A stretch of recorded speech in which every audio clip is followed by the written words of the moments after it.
The other day, I made a video about the hypocrisy of UEFA and the Premier League, and while I've been following the whole saga as it unfolds to now the Super League being disbanded and ultimately abandoned, I think we all missed that in the meantime, in the midst of the whole uproar, UEFA actually passed through a new format that is essentially the Super League, and it just shows furthermore how hypocritical UEFA is. It simply shows that if the Super League teams had agreed to cut UEFA into the deal and give them a piece of the money, they would have no complaints whatsoever.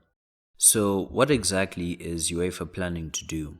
So, reading from their website, starting from the 2024-2025 season, they're going to expand the competition to 36 teams, and like the Super League, they're going to have those teams play in a league format. The top 8 will advance directly to the round of 16, and the teams placed 9th to 24th will play a playoff stage, and that'll basically determine who will be able to advance to the round of 16 with the top 8 teams. And as far as the additional 4 spots in the competition, since it's being increased from 32 to 36, those teams will basically be from the top 4 leagues and will basically allow teams that qualified in the UEFA Europa League places or the UEFA Conference League places but did not qualify for the Champions League to rely on their coefficient to qualify directly into the Champions League.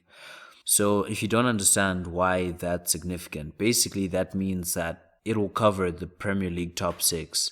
There's no way the top 6 will have a coefficient so bad that over a period of 5 years, 2 of them will not be able to A, qualify for either the Europa League or the Conference League, and B, fail to qualify for the Champions League directly. So basically, there's a safety net that's been created for the Premier League top 6, and as it already is, the top 4 from the remaining top 4 leagues and France are already able to qualify directly. So this is essentially the Super League, but with UEFA's own spin on it, and more importantly, with their ability to capitalize on the whole competition. And just to show you how money hungry UEFA is and how their condemnation of the Super League was never ever about the fans or football really, this is a small part that they have in the press release under the heading, "What does the new Champions League format mean for fans?"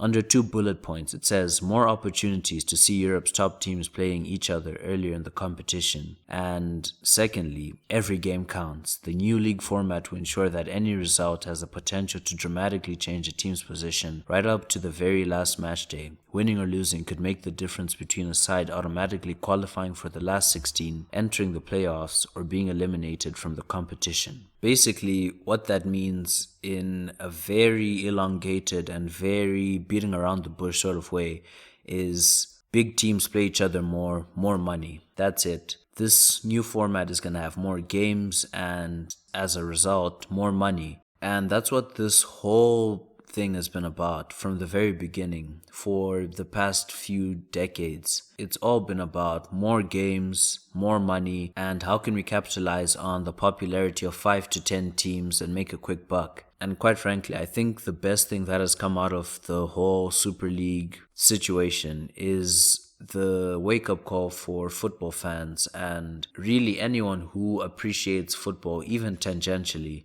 to know that football has been steered away from not just the fans, but from anyone who enjoys fair competition. It's been moving in the direction of how can we monetize very quickly, very easily, and make the most profits as soon as possible. And I think a good example of this is the fact that PSG decided not to be involved in the Super League, but not because of principle, as they might frame it. They decided not to be involved in the Super League because through their Qatar ownership, they would be betraying FIFA, who could then turn around and say, we're going to take the World Cup away from Qatar. So it's it's essentially just a whole layered, convoluted plot to make as much money as possible and cut out the best deal, the best monetizable situation as quickly as possible, as much as possible, where possible. And I think the reality of this situation just lets us all know that football has not been for the fans for quite a while. And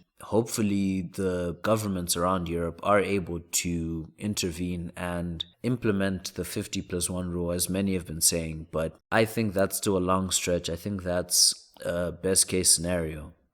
I think the best thing that we can hope is that as this whole thing has unfolded, we're seeing Manchester United fans, Arsenal fans, Liverpool fans, some Tottenham fans very vigorously vocal about wanting their owners out of the club. And while that may not fix everything, I think that is the first step in redirecting the ship towards fan ownership, towards less financially incentivized, fixated ownership that, at the very least, will never pull a move like this again, for starters. But furthermore, a new sort of ownership that will at least take into account the fans' feelings and the fans' opinions on a move of this magnitude. I think so long as the big clubs, the same way that these big clubs were trying to break away and were trying to capitalize and monopolize on their popularity, which has come from their competition with the supposed smaller teams,